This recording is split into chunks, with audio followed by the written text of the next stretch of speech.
Sup, chosen ones? How we doing today? Welcome to the Kimbole Pensée Channel.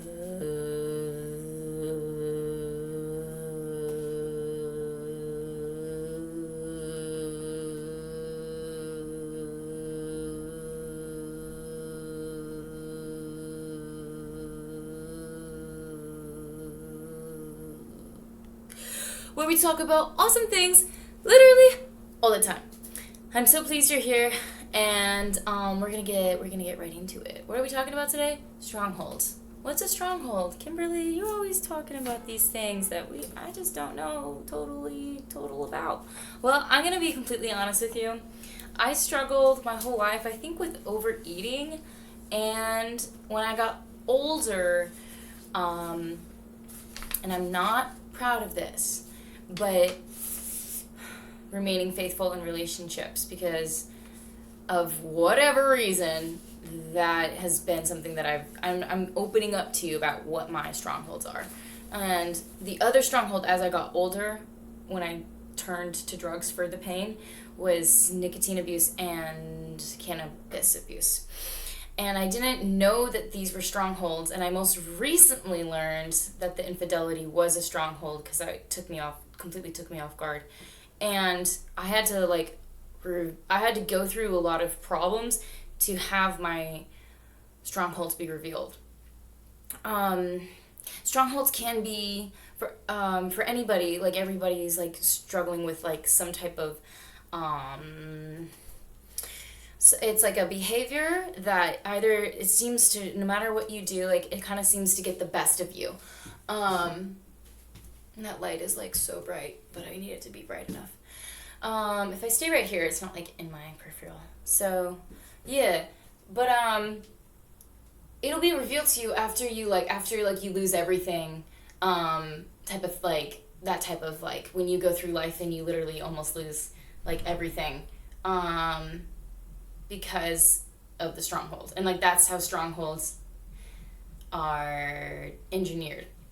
And a lot of the times a stronghold can be like most of the time like it's referred to as like addictions. So it could be like a sex addiction, or it could be alcoholism or other drug use, or it could even just be something as like lustful thoughts. It's like a behavior that seems to get the best of you no matter what you try, no matter how you try and like solve it. It could be depression too. It could be like an outburst of anger. It's like it seems like you almost can't get rid of it because it's like a part of you, like, and like so that's part of the stubborn and pride that comes along with the stronghold. And so we're gonna go into why it is actually a little bit a part of you. And that's why it's so hard to break strongholds, and that's why sometimes it can be so difficult and frustrating to let go of something, even though we know it's not good for us, but we like, oh, it's like a vice. It's like we're gonna talk about why that is. And so actually, I've been reading this book. I haven't finished it, but I'm on the 4th chapter. It's like the ways of life. And yeah, I'll put the author in the description box. And basically it was referring to strongholds. First off, it discussed how when every human being is born, there is the spirit of evil that dwells in every single person that's born. But it's not, let me just get the book really quick.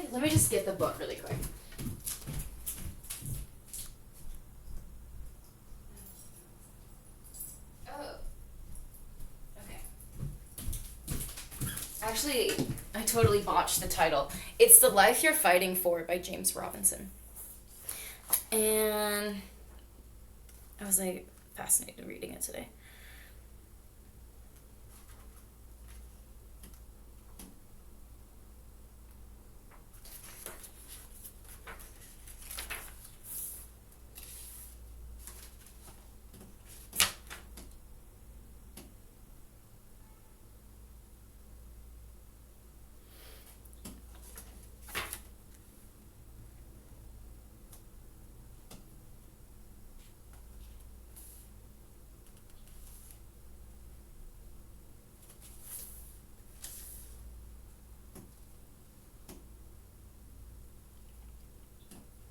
So, like, yeah, right here, it's like, for example, if we ascribe every spiritual problem to a demon, when we have exercised our power to cast out the demon associated with the given problem, the problem should go away. If the problem remains, and often it does, our faith may be undermined unless we understand that it may be the result of a structure, otherwise known as a stronghold, not demonic activity. And so that this is the exact verse that I thought was fascinating when I read today. That nature. That nature, the nature of the devil himself, dwells in the spirit of every human being at the time of physical birth. Satan exercises control over the programming of our souls as we grow up and develop our personalities through his access to our spirit. So actually, I went ahead and drew, it wasn't that hard. I don't know why I'm saying it. Like, I went ahead and did this amazing thing. But it's actually a little diagram to explain how and why, like, a stronghold kind of like why it's like so seemingly indestructible. But like, it's a 2-piece structure, and the first outer layer is the stronghold itself. And so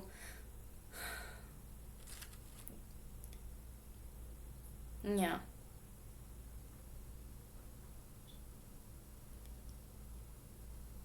So whatever that is for you, that can be the stronghold itself. And a lot of the times, like, we think that the coping devices and the coping mechanisms of, like, smoking or drinking or, I don't know why fornicating is, like, such a austere word. That's not usually a word I use, but it's the word that came to mind, which is really funny to me. If I catch you fornicating, no, I'm sorry. But, like, there are, like, behaviors that different people of different times, of different walks of life, like, they struggle with things differently. And whatever that behavior is that, like, seems to get the best of you, no matter how much you try and, like, avoid or discontinue, etc., it reemerges. So, like, that's the stronghold itself. So, like, it's kind of like a bitch in and of itself. It's kind of just like, it's just a problem. It's just there.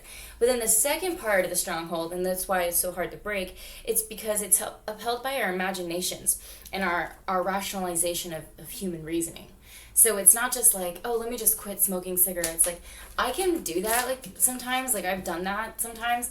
And I remember, actually, I like, still am working on forgiving him for this, but it was, like, a long time ago, past boyfriend, and he was, like, couldn't believe that I just cold quit turkey. How do you say it? Cold turkey quit cigarettes. And he just, like, kept accusing me. He's like, oh, you probably you snuck one in at work today. And I was like, I literally, like, I couldn't. And, like, my family also used to do that. They'd be like, I'd be like, oh yeah, like, I stopped smoking, and I wanted that validation and recognition of, like, I did do the hard work. And, like, they would always be like, oh, but, like, is this money going towards, like, drugs? And I was like, no, I told you I quit. And those are, like, the sneakiest of ways that the devil is using those tactics to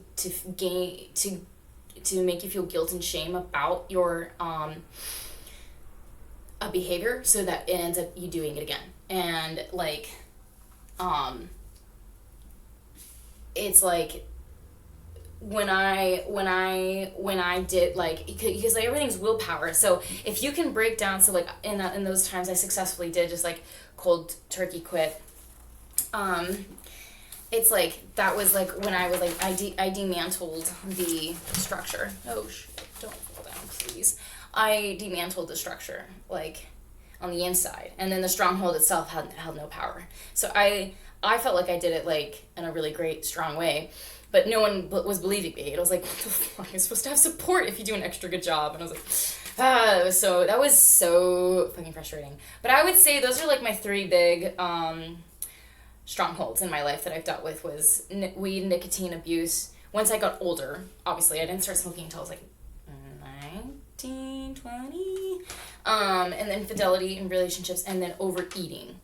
Like, overeating was, like, ever since I was a kid. And then as I got older, I would say it wasn't, like, always, but it's, like, one of the strongholds that catches up with me was not being faithful, and then weed and nicotine abuse. And it's like, those are, I was like, I didn't understand, like, why that was such, like, I was like, it's because it's a temptation. It's like all those things, like, it's a temptation. It's the opposite of control. So I just, like, probably opened up Pandora's box a little bit by sharing that. But that is the darned truth about what I've legitimately struggled with as strongholds. I had a friend who, very close friend, he told me how much it was an issue when he was younger with the pornography, and his mom always taking laptops and cell phones, and then another cell phone, and then another laptop away, and then I had another friend who's very, very close friend, and we don't talk anymore, but like friends from like childhood or adolescence, like high school or whatever, we like, you know, we would talk and stuff, and he would tell me that he got in trouble once for looking at pornography on his laptop, and he was going at it so well. He was researching everything so much, or researching. I don't know if you can research pornography. That's such a funny. But he overloaded his system. Actually, that's funny too. But I'm sorry. He was on his laptop, and it was so much pornography that it broke that laptop, and then he got in trouble for that. And then he used his stepdad's laptop and looked up more pornography, and so much that it ended up breaking that laptop. So it's like, these are behaviors, like, probably at some point both of those guy friends that I have, like, probably knew that that what they were doing was going to cause more problems in their interpersonal relationships, like in their household, etc. But the behavior got the best of them, and like, I think I overate the other day. Like, I didn't, like, go crazy about it or anything, but I realized I had, like, 3 sandwiches, and I was like, is there something else going on?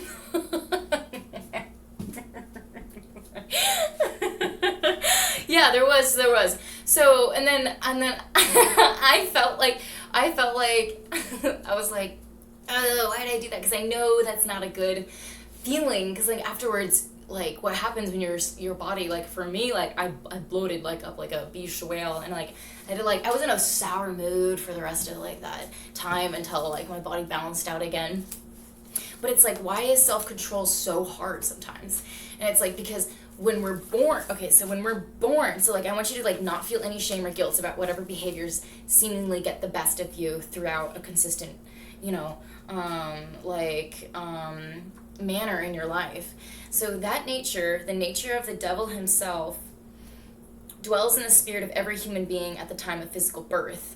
Satan exercises control over the programming of our souls as we grow up and develop our personalities through his access to our spirit. So in general, terms, then, a stronghold can be defined as any thought, response, or behavior pattern that either lashes out or seethes within when things don't go our way. Anger held in often produces physical strongholds, such as like drug addictions and alcoholisms. But these and other physical conditions are simply visible symptoms of the real stronghold, which is dealing with frustration by attempting to escape it. So yeah, I know that I know that, yeah, for a while there, it was just, like, waking up and looking forward to, like, a brand new, freshly rolled cannabis joint. But, like, that it programmed me into, like, not being able to, like, do or think about anything else, or not waking up and not wanting anything else. And, like, that was me trying to escape my feelings and my situation and, like, my life, I think. And, like, it was just an escape.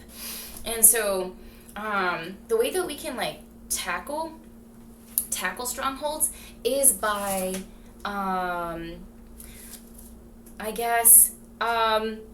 understanding firstly how they work, and then stick with me to the end of this video on how we can, like, break them together. But I guess you just have to starve it, kind of like how, like, you have to starve a narc, like, because they'll, like, get any attention from you. They, like, that's what they feed off of, because they don't have, like, a soul, or they, like, do, but it's like something happened when they were kids and now they're a narcissist type of thing. So it's like you have to starve it, and so it's like kind of like the only way is cold turkey. But other people find other ways, like tapering or beginning to limit, or just becoming more aware of the behavior itself is a huge milestone. awareness is a huge milestone in terms of self-improvement at any rate. But strongholds are irrational and are uncontrollable, and they're stubborn. Attacked with humanistic programs and approaches, they may appear to weaken or vanish temporarily, only to reemerge, sometimes stronger than before. And like recently, this one was like super surprising to me, but like I was super surprised when I like entertained this other fella for a second, and I was like, but wait a minute, I'm like the most loyal. I was like, it really confused me, because I was like, I haven't even like gave in to any sexual temptation for the past like for a while. It was like a very like mindful like moment of like, okay, I'm from here on out like chastity belts and like that type of like mindset. And then it was like all of a sudden this like person like was a temptation to me, and it was like this like form of like sin. And then I realized that I'm not necessarily like attracted to or like the feeling of like being like it, or like it's not like like betrayal and infidelity is like something that I'm like secretly like seething for. It's like that's like what I know hurts other people and hurts myself too and violates my own integrity, and I don't like being like that. I don't like feeling that way. I don't like feeling that shame and guilt. And I feel like most people who cheat on their partners like don't like doing that and don't like the consequences. Of course they don't like the consequences of it, etc. But it's like what I identified was the feeling of, I think,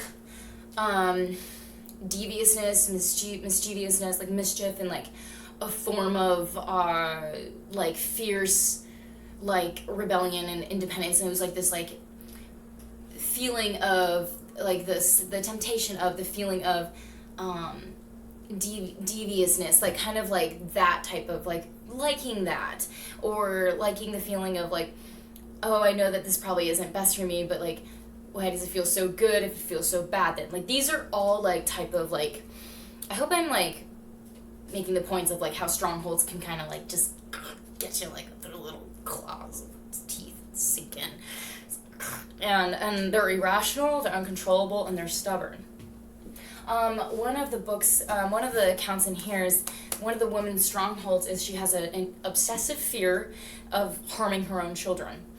And so her and the pastor, so like strongholds can be like, do you see how they can be like any type of behavior that manifests for people differently? It doesn't necessarily have to be, like I feel like the stereotypical one is pornography with young boys, but it's like prideful thinking, like arrogant thinking, like being on your high horse, that could be a stronghold too. They're irrational, uncontrollable, and stubborn. But in the book, they pray together, the pastor and the mother who has this obsessive fear of harming her own children. They pray together, and they pray against both scaffolds of the structure. And remember, what were the structures of the stronghold? Can you remember?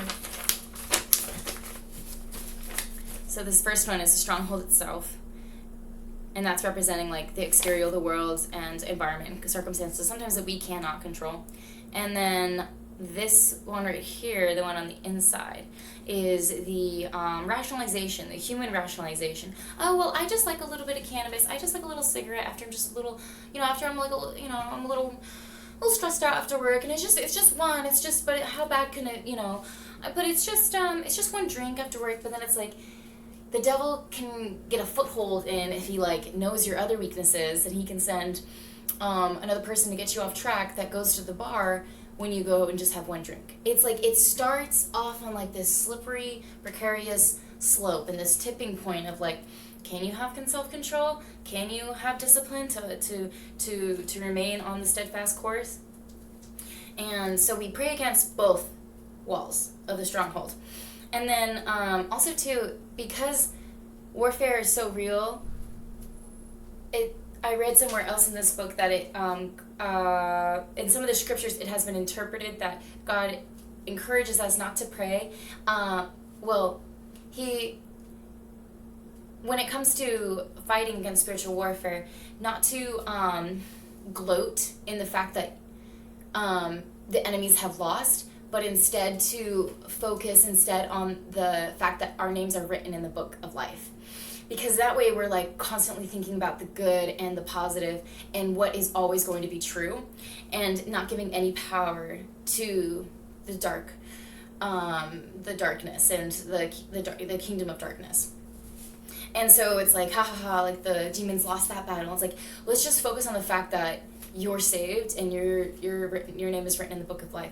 In my personal religious beliefs, obviously, like if you follow this channel, like you're probably on the same timeline as what I'm thinking about in terms of like, because I pretty much talk about, I feel like I just basically, I mean, I know I have my comedy and my music and stuff and my art, but it's like most of the messages are about reading the Bible and scriptures and talking about Jesus.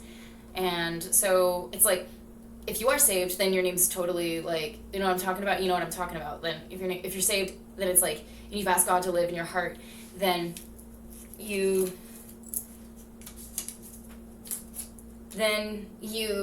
know that that's the battle you're going to win.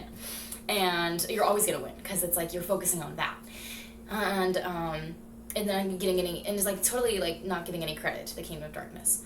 So like this stuff is pretty cool, and like, I don't know, I feel like life is, you know, pretty tricky, and it doesn't always come about easy. And even when we do have it good, there's always some threat that's threatening to be taken away from us, or you know, because the devil goes around roaring like a lion to steal, kill, and destroy. So it's best that we remain sober and alert, because that is always his prerogative.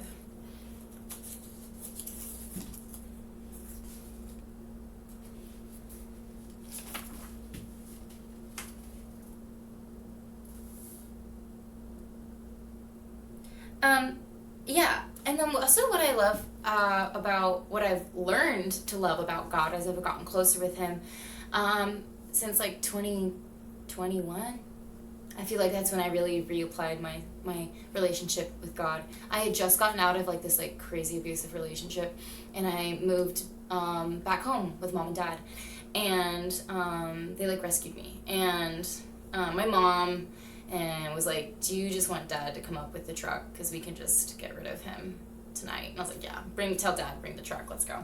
And so when I moved back in, my mom talked to me about what it's like to be a baby Christian again. And when you're born again, it's a brand new relationship, and it must be fostered and it'll grow again. And now I feel like I am at the point where we've grown pretty close again. But there were a couple of years where even like makes my heart feel like heavy even in this moment to remember those treacherous years where I just thought that it was better off without God. And you know, after the college years and during the college years, it was like totally left to my religion and my upbringing, like the beliefs that, you know, I knew in my heart, you know, were like, because that's what I was raised with. So then, you know, as you get a little bit older, you want to try out other beliefs or just see for yourself or learn for yourself. As a stubborn young 20-something, you like just can't be told any other way, but you got to go out and figure it out for yourself. By the end of that journey, I was sorry I ever left God's side, and man, I was just so happy to be in a relationship with God again after that, and have a new place. And my mom was always very like supportive of that relationship, of course, and we'd go to church together on Sundays and stuff. And she'd always play with my hair while we were listening to the sermon and stuff. So it's like there's these times in our lives where even maybe just like not believing in God can be the stronghold itself. Like having this resistance to believe that there is some greater power out there that is helping us. I think for me that was like the stronghold of just being like, I was like, no, I'm not a Christian. And I remember saying that like proudly. I remember being like having these strong opinions about Christians, and then being like stoutly and ardently being like, yeah, atheist. And like, I mean, like, and I like, it was like backed up by like, I think education and stuff that I had like picked out and cherry picked to like fit my belief at that time, etc. So strongholds can be irrational, uncontrollable, and stubborn, and it's a behavior that often gets the best of you. So with this woman and the pastor, and then this is like, we'll go through some verses and that'll be, oh, we're already at 25. Okay, yeah. So we'll go through some verses and then we'll call good. And yeah. The pastor and the woman just prayed about, before the prayer session began, they prayed to God to identify the barriers to victory and to remove them. So, that was the other thing I was going to say, is that I feel like when I got closer to God, what I realized since 2021 is that he's a very strategic God. And I studied a little bit of, I'm like one term away from having a master's in legal studies. So I'm very fascinated by the law. I even have like this like cool, I'm sure God has a plan for that, because I know that wasn't all for nothing. But like, I'm very interested in law, and one of my favorite subjects, one of my favorite classes that I took when I was studying law is civil procedure. So civil procedure is all about like strategizing before you even get to the legal battle. And I was like, wow, God's kind of like a dope civil procedure like professor in some ways, because he like always has like the most like strategic plan. Like he's so, you ever notice like how strategic God is? Like it's incredible. So the way that we can kind of like be like that too is, excuse me, is identify the barriers, because then when you're praying so specifically that it can't even be like that's like such a strong way to show up. It like being specifically like, these are the barriers and I ask them to be removed. And so in this case, the stronghold itself,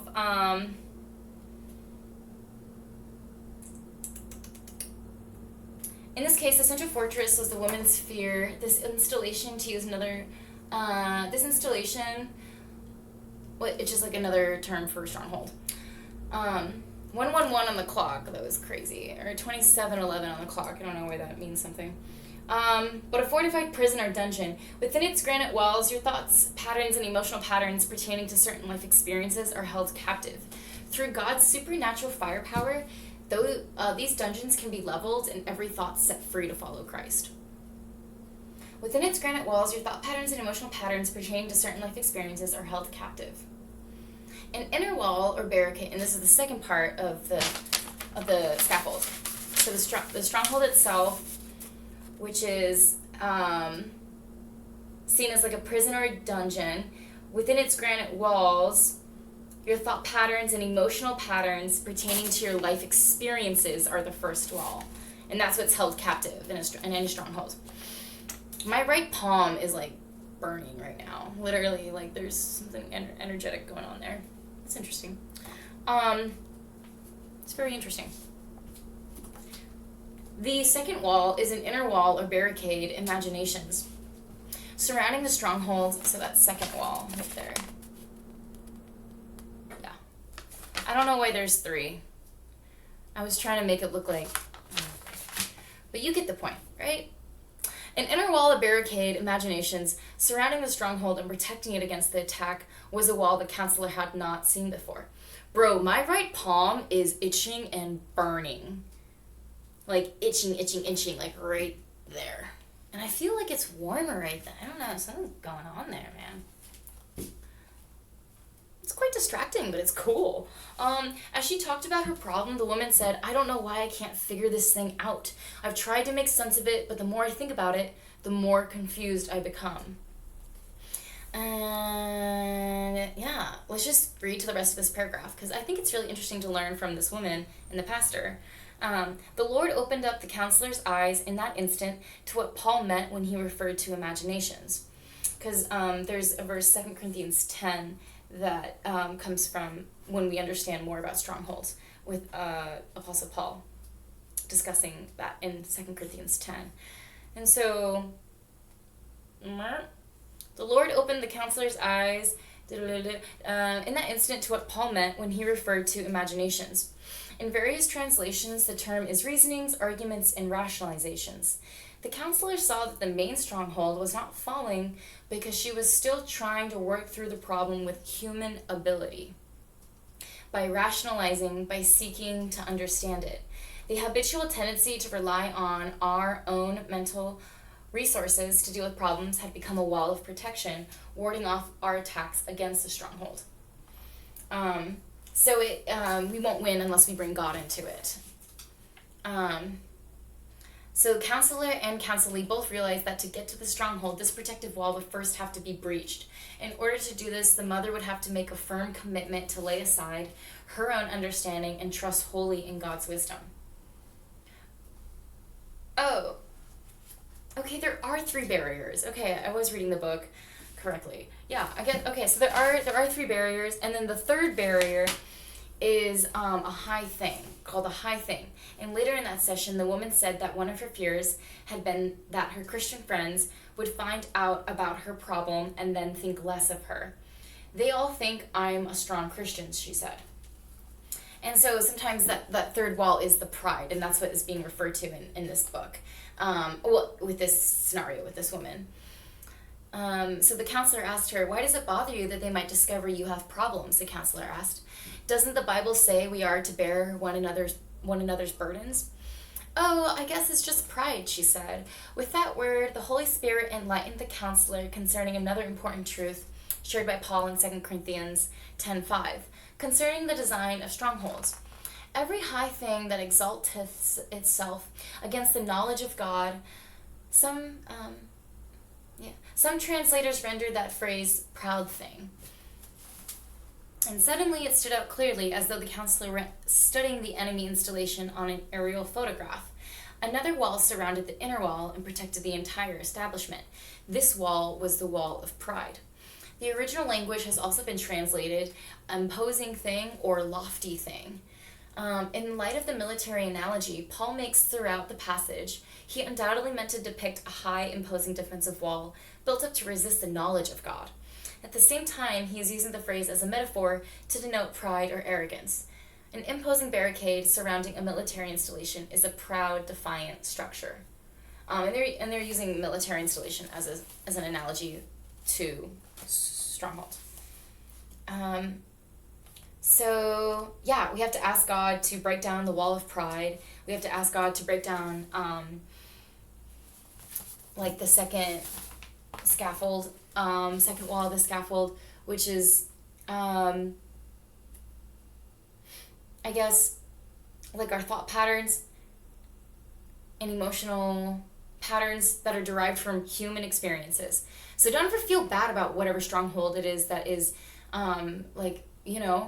really testing you and challenging you on a daily basis, because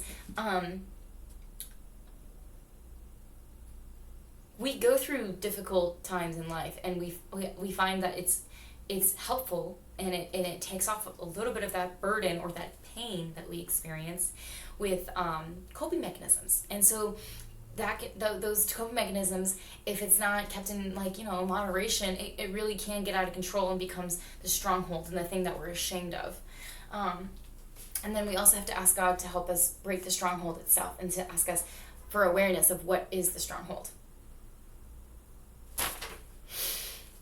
And I was supposed to do this video, I feel like a week or two ago, or like a week ago, but I was so ashamed of my strongholds that so just case in point right there, that it is a common thing to struggle with shame and guilt, as a human, throughout life. But it's also at the same time, God doesn't want us to carry that.